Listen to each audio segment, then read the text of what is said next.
Hi and welcome to another session at Legalogies fun.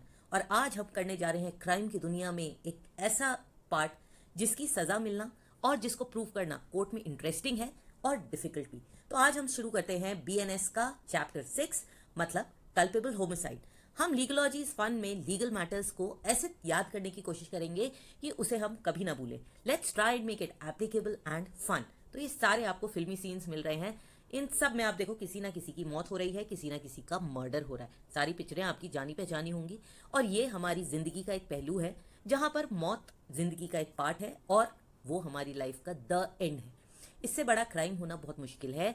मुश्किल क्या है ही नहीं। लेकिन हर क्राइम की अलग सजा होती है, हर मौत के पीछे एक अलग कहानी होती है और उस कहानी को ध्यान में रख के ही पनिशमेंट्स मिलती है। तो आज हम स्टार्ट करते हैं chapter 6 offence against the human body, जो है सेक्शन 100। तो जब सेक्शन 100 बीएनएस का आएगा तो समझ जाना बस कल्पेबल होमिसाइड है। होमिसाइड क्या होता है, कल्पेबल क्या होता है, चलो इसको भी हम पढ़ते हैं। लेकिन उससे पहले अगर आपने मेरे चैनल को लाइक शेयर और सब्सक्राइब नहीं किया तो फटाफट जाकर उसको लाइक शेयर और सब्सक्राइब कर दो, ताकि मैं ऐसे ही इंटरेस्टिंग वीडियोस बनाती रहूं और आप खेल खेल में सारी चीजों को सीखते रहो। इससे पहले एक और चीज, यहाँ पर लीगलॉजीज फन में हम लॉ के इतने केसेस साथ साथ करते जाते हैं कि जब हम लॉ की बात करते हैं तो सारे केसेस जब हम टॉपिक को पढ़ेंगे वो हमें याद हो जाते हैं। ये सारे, इनको मैंने क्यों दिखाया है, चलिए ये आपको बताती हूँ इनको क्यों दिखाया है। इस क्राइम में और इस क्राइम में और इस क्राइम में हर में सजा अलग अलग है या नहीं। तो सजा कैसे बनती है, कोर्ट में हम कैसे केसेस को लड़ते हैं, ये तभी डिसाइड होगा जब हम केसेस के बारे में जानेंगे। ठीक है, तो हम मर्डर का जो पार्ट है या कल्पेबल होमिसाइड जो है, ये हम दो पार्ट्स में, इसमें जो हमारा सेक्शन 100 है इसको हम दो पार्ट्स में करेंगे। एक वीडियो में हम पढ़ेंगे कि कल्पेबल होमिसाइड होता क्या है और दूसरे में हम करेंगे इसका एक्सेप्शंस और इसके केसेस। ठीक है, तो अब हम स्टार्ट करते हैं सबसे पहले कि ये एक्चुअली कल्पेबल होमिसाइड क्या होता है। अभी तो आप मर्डर सुन रहे थे और बहुत बार सुनते हैं इसको, तो चलिए हम देखते हैं क्या होता है। होमिसाइड जो शब्द है ये लैटिन का एक एक्सप्रेशन है जिसमें दो शब्द बनते हैं, एक है होमी और दूसरा है सीडो। होमी और सीडो से मिलाकर बना है होमिसाइड। होमी का मतलब होता है मैन और सीडो का मतलब होता है कट या किल। तो इसी से क्लियर हो जाता है ना होमिसाइड क्या होगा। होमिसाइड का मतलब हो गया मैन और किल। अब ये और ध्यान रखना कि जितने भी स्टूडेंट्स हैं फटाफट अपनी नोट्स की कॉपी ले लो। अगर आप स्टूडेंट्स हो और अगर जनरल पढ़ रहे हो तो अलग बात है, अपने नोट्स इसी के साथ साथ बनाते रहो। और ये नोट्स भी ऐसे हैं जो आप एग्जाम में अगर लिख दोगे तो आप भूलोगे नहीं।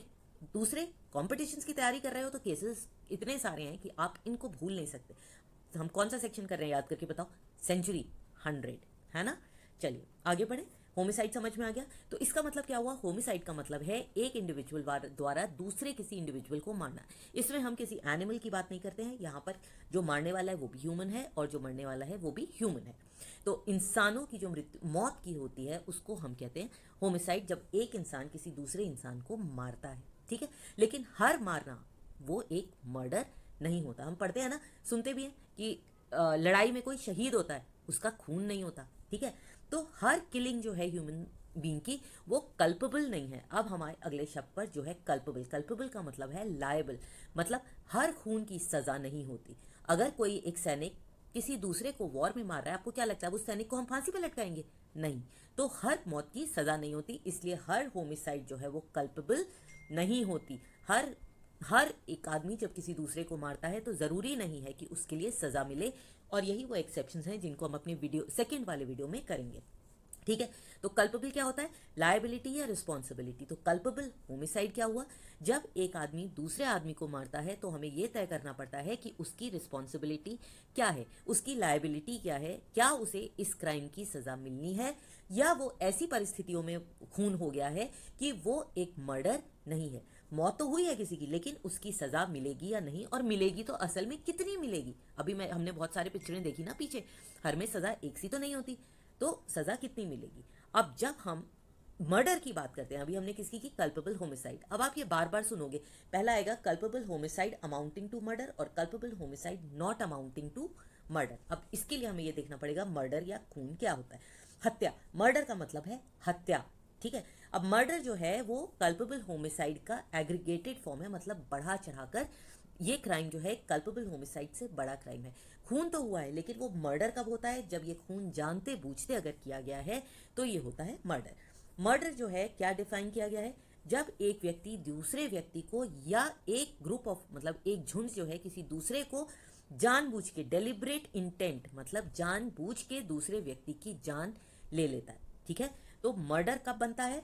जब कोई एक आदमी दूसरे आदमी की मृत्यु तो करता है, मौत तो लाता है, लेकिन उसके पीछे उसका इंटेंशन क्या होता है? उसका इंटेंशन या उसकी जो नियत होती है वो यही होती है कि मेरे को किसी दूसरे व्यक्ति को मारना, वो जानते बूझते मारता है। तो मर्डर जो है अनलॉफुल होमिसाइड है, मतलब एक आदमी जब दूसरे आदमी को मार रहा है और वो अनलॉफुल है, लीगली नहीं मार रहा है, तो वो है culpable homicide amounting to murder, मतलब एक ऐसी मौत जो कि हत्या मानी जाएगी और उसकी सजा हत्या होगी। मर्डर जो है कल्पेबल होमिसाइड से ज़्यादा सीरियस है। कल्पेबल होमिसाइड में देखो सारी मृत्यु आ जाती है, जब एक आदमी किसी दूसरे की मौत करता है तो सारी मौतें जो है वो कल्पेबल होमिसाइड है। लेकिन जैसे सारी मौतें जो है कल्पेबल होमिसाइड है, लेकिन इसमें कुछ ऐसे केसेस भी होंगे जिसमें जानबूझ के मारा गया और कुछ ऐसे केसेस होंगे जिनमें जानबूझ के नहीं मारा गया। जैसे पुलिस वाला अगर उसने गलती से चोर को मार दिया तो वो इसने जानबूझ के मर्डर नहीं किया है, तो वो मर्डर नहीं होगा, वो हत्या नहीं होगा। हाँ, मौत तो हुई है लेकिन वो हत्या नहीं है। अब चलो, अब मैं समझाती हूँ आपको होमिसाइड क्या। इंटरेस्टिंग है ना पिक्चर? तो इस तरह से हम अपने लॉ को पढ़ेंगे कि अब आप इसको कभी नहीं भूलोगे, ये मेरी गारंटी है। ठीक है, चलिए अभी हम इसको कैसे समझते हैं। सबसे पहले आता है होमिसाइड, जिसको हमने अभी पढ़ा था। होमिसाइड का मतलब है एक इंसान किसी दूसरे इंसान की मौत करता है, उसकी मृत्यु कर देता है। ठीक है, अब ये जो होमिसाइड है ये दो तरह की हो गई है, जैसे यहाँ पर दिख रहा है। एक है नॉन कल्पेबल होमिसाइड और दूसरी है कल्पेबल होमिसाइड। होमिसाइड क्या है? एक आदमी की किसी दूसरे आदमी की मौत करना या उसकी मृत्यु कर देना। ठीक है, अब ये जो है ये कल्पेबल और नॉन कल्पेबल। कल्पेबल का मतलब है जिसमें उसको इस खून की सजा मिलेगी। ठीक है, तो जब खून हुआ है तो उसकी सजा अगर मिलेगी तो वो क्या है? वो है कल्पेबल होमिसाइड। ठीक है, और अगर उसकी सजा नहीं मिलेगी तो वो क्या है? वो है नॉन कल्पेबल होमिसाइड। समझ आ गया दोनों को? अब ये देखते हैं कि नॉन कल्पेबल होमिसाइड कब होगी और कल्पेबल मतलब जिसकी सजा है, जिसमें लायबिलिटी बनती है, जो लीगल है वो होगी नॉन कल्पेबल और जो इलीगल है वो होगी कल्पेबल। ठीक है, तो कल्पेबल देखते हैं। कल्पेबल जो है वो आप देखो दो तरह की हमने यहाँ दी है। सबसे पहली है जस्टिफाइबल और दूसरी है एक्सक्यूजेबल। जस्टिफाइबल का मतलब जिसको हम लॉ में जस्टिफाई कर सकते हैं कि खून क्यों किया, और एक्सक्यूजेबल का मतलब है जिसको हम माफ कर सकते हैं। खून तो हुआ है, खून तो हुआ है, लेकिन एक ऐसा खून है जिसको हम जस्टिफाई कर सकते हैं, एक ऐसा खून है जिसको हम माफ कर सकते हैं। अब समझ में आएगा आपको ये फोटोज और ये पिक्चरों की बात मैं क्यों कर रही हूँ। ये पिक्चर आप समझ रहे हो, राजी। अब अगर आपने पिक्चर देखी है तब तो आप फौरन समझ जाओगे, नहीं देखी तो भी। ये जो है एक हमारे रॉ एजेंट का स्पाई है जो पाकिस्तान में जासूसी करने गया है। वहां पर इसको जासूसी करते करते किसी का खून करना पड़ता है। ये मैं बेटा सिर्फ एग्जाम्पल्स ले रही हूँ, ये कोई रियल लाइफ एग्जाम्पल्स नहीं है ये सब ये रियल लाइफ पे मूवी बेस्ड है, लेकिन ये जरूरी नहीं है। इसके रियल लाइफ केसेस हम आगे लेंगे, ये मैं सिर्फ समझा रही हूँ। तो अगर ये अपनी जासूसी में किसी का खून कर देती है तो ये जस्टिफाइबल है, लीगल खून है। जैसे कोई पुलिस वाला अगर खून कर देता है, हम वॉर में खून करते हैं, तो ये है जस्टिफाइबल। और अगर आपने मेरा सेकंड वाला वीडियो देखा होगा जिसमें हमने जब हमने बीएनएस का सेक्शन 2 करा था, उसमें हमने जनरल एक्सेप्शंस करे थे, बहुत डिटेल्स में करे थे, केसेस के साथ करे थे। अगर नहीं देखा है वो वीडियो तो वो जरूर देखना, इसका डिस्क्रिप्शन बॉक्स में आपको लिंक मिल जाएगा। तो इसमें जाओ और देखो, जितने भी जनरल एक्सेप्शंस हैं वो सारे आते हैं जस्टिफाइबल। मान लो कोई मेरे को मार रहा है तो मैं उसे मारूंगी या नहीं मारूंगी? तो जब मैं उसे मारूंगी तब वो आएगा एक्सक्यूजेबल होमिसाइड। जैसे ये वाली जो मूवी है, अगर आपको याद हो तो ये है मूवी मॉम। तो इसमें श्रीदेवी जो है इस विलेन को मार रही है, और अगर ये इसे नहीं मारेगी तो वो उसे मार देगा। तो अपने सेल्फ डिफेंस में तो इसको मारना पड़ेगा ना, तो इसलिए ये एक्सक्यूजेबल है। ये लीगल नहीं है लेकिन हम इसको एक्सक्यूज कर सकते हैं, ये है प्राइवेट डिफेंस। ये मेरा वीडियो 3 में है। ठीक है, तो अब आप मेरे, अगर आपने ये दोनों नहीं देखे, जनरल एक्सेप्शंस अगर हैं तो ये लीगल हो जाता है, और जनरल तो प्राइवेट डिफेंस है तो हम इसको समझा सकते हैं कि हमने अपने को बचाने के लिए हमने एक्सक्यूजेबल होमिसाइड हो गया। क्लियर हो गया ये? मान लो कोई जना रेप अटेम्प्ट कर रहा है, मेरे घर में रॉबरी हो रही है, तो ऐसे में क्या हम उसको खड़े खड़े देखते रहेंगे कि वो आए हमारे घर को लूट के ले जाए, जब तक पुलिस नहीं आती हम उसको देखते रहेंगे? ऐसा नहीं होगा ना। तो प्राइवेट डिफेंस और जनरल एक्सेप्शंस, इसका वीडियो जरूर देख लेना, वो सारे जितने भी उसमें केसेस हैं वो सारे लीगल में आते हैं। तो अगर इस तरह से किसी की मौत हुई है तो वो नॉन कल्पेबल है। ठीक है, अब दूसरा है कल्पेबल होमिसाइड। जब हम कल्पेबल होमिसाइड की बात करते हैं तो ये भी दो तरह की होती है। कल्पेबल होमिसाइड क्या हुई? जो उसकी सजा मिलेगी। तो कल्पेबल होमिसाइड में पहली कल्पेबल होमिसाइड कौन सी है? जिसमें culpable homicide not amounting to murder होता है, और दूसरी कौन सी है? Culpable homicide amounting to murder. जितने भी लॉ के स्टूडेंट्स हैं उनको कंफ्यूजन इन सब में जरूर होता है, तो आप यहाँ आज के बाद आपको इसमें कोई भी कंफ्यूजन नहीं होगा, ये मेरी गारंटी है। इसीलिए हम एग्जाम्पल्स लेके चल रहे हैं। ठीक है, तो सबसे पहले तो आप ये समझ लो, ये जो होमिसाइड है इसका मतलब होता है किसी की मौत, किसी की मृत्यु करना, किसी को मार देना, किसी का खून करना। अब ये जो खून है ये कई बार लीगल हो सकता है जिसपे सजा नहीं मिलेगी, और दूसरा हो सकता है इलीगल जिसमें उसको सजा मिलेगी। अब जो सजा मिलेगी वो भी दो तरह की होती है। अगर ये सजा नहीं मिलेगी तो ये तो जनरल एक्सेप्शंस और प्राइवेट डिफेंस में आ गया, जो कि हमने सेक्शन 2 में पढ़ लिया बीएनएस के। अब हमें जो इस सेक्शन में पढ़ना है, मतलब सेक्शन 100 में, वो है कल्पेबल होमिसाइड। अब कल्पेबल होमिसाइड जो है वो दो तरह की आपको याद करनी है। यहाँ पर हम जो कर रहे हैं वो सिर्फ है कल्पेबल होमिसाइड। अब ये जो कल्पेबल होमिसाइड है इसमें आपको क्या करना है, कल्पेबल होमिसाइड जो है वो भी दो तरह की होती है, culpable homicide amounting to murder और culpable homicide not amounting to murder. तो हम कई बार कहते हैं ना उसका मर्डर हो गया, तो ये सिर्फ मर्डर नहीं है, लीगल टर्म्स में वो हमेशा होगा culpable homicide amounting to murder. और अगर किसी ने किसी दूसरे जने का खून किया है और वो हत्या नहीं मानी गई तो वो होगा culpable homicide not amounting to murder. ठीक है, तो अभी आप बिल्कुल इसे जनरल सेंस में समझो और अब आ जाओ चलो पिक्चरों। क्लियर। अब यहाँ पर आप देखो ये दोनों लोग लड़ रहे हैं, पिक्चर तो आप समझ ही जाओगे, रजनीकांत जी हैं ये। अब ये दोनों ट्रेन के ऊपर लड़ रहे हैं, इन दोनों की सिंपल लड़ाई हो रही है। अब मान लो ये आदमी ट्रेन से नीचे गिर जाएगा और ये मर जाए, तो क्या हम क्या कहेंगे कि रजनीकांत, हो सकता है ये पुलिस वाला हो या ना हो, ये जो है जब इसे मार रहा था तो वो क्या चाहता था, उसका इंटेंशन क्या था कि ये मर जाए, हो सकता है ना हो सकता है उसका इंटेंशन सिर्फ इसको मारने का हो कि मैं इसे थप्पड़ मारूंगा, इसको पकड़ लूंगा और हो सकता है इसने कुछ चुराया और मैं उससे ले लूं, लेकिन बाई चांस ये आदमी गिर जाता है और ये मर जाता है, तो ये क्या होगा, culpable homicide not amounting to murder, क्योंकि इसका जो इंटेंशन था, जो इसकी इरादा था, वो खून का नहीं था। तो ये क्या होगा, गैर इरादतन हत्या। ठीक है, नॉट अमाउंटिंग टू मर्डर, गैर इरादा, मतलब उसका इरादा नहीं था खून करने का, गैर इरादतन हत्या। क्लियर। अब दूसरा क्या है, culpable homicide amounting to murder. मुझे पूरी उम्मीद है आपने ये पिक्चर तो देखी होगी, ओम शांति ओम, शाहरुख खान की। अब इसमें जो है ये शांति प्रिया जो थी, ये दीपिका पादुकोण, इसको वो जला के मार देता है। अगर नहीं देखी तो आप स्टोरी की तरह से समझ लो। वो जो है इसे रूम में बंद कर देता है और वहां पर लग जाती है आग। अब अगर आग लगी है और उसने उसे बंद कर दिया ताले के अंदर, तो आपको क्या लगता है कि उसने क्यों बंद किया था, क्या वो गलती से मरी, नहीं, यहाँ उसका इरादा क्या था कि वो मरे। और जब आप इरादे से किसी की मौत करते हो तो वो होती है इरादतन हत्या। क्लियर, मतलब culpable homicide amounting to murder. यहां पर जो था उसकी इरादा ये नहीं था कि मर्डर हो, उसका इरादा था हाँ मैं इसको इंजर करूंगा, इसको चोट लगेगी, इसके 2 थप्पड़ लगाऊंगा और इसको सही रास्ते पे लाऊंगा, या इसको पकड़ के पुलिस को, जो भी रहा हो।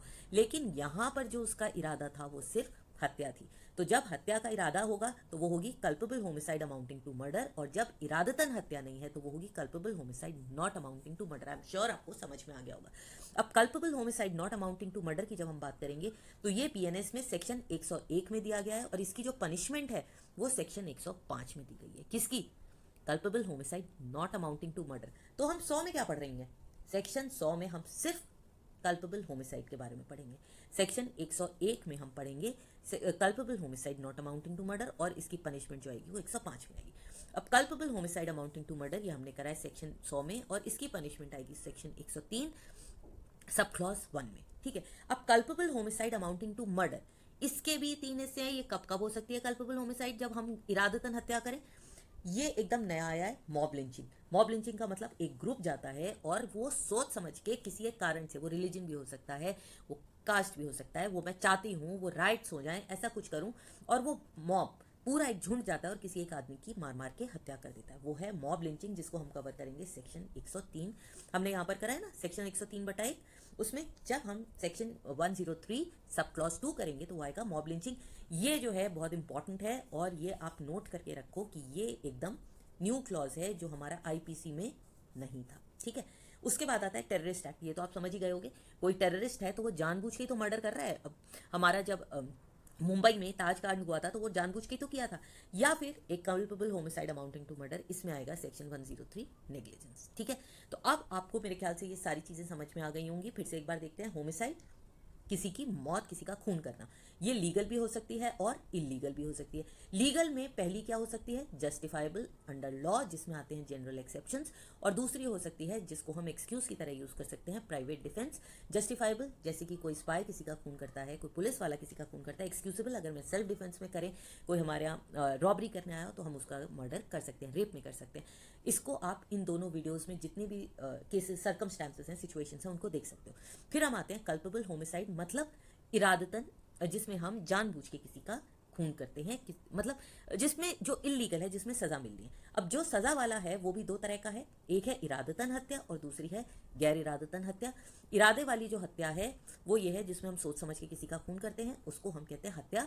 और एक है जिसमें हम बिना सोचे समझे करते हैं और वो गलती से खून हो जाता है।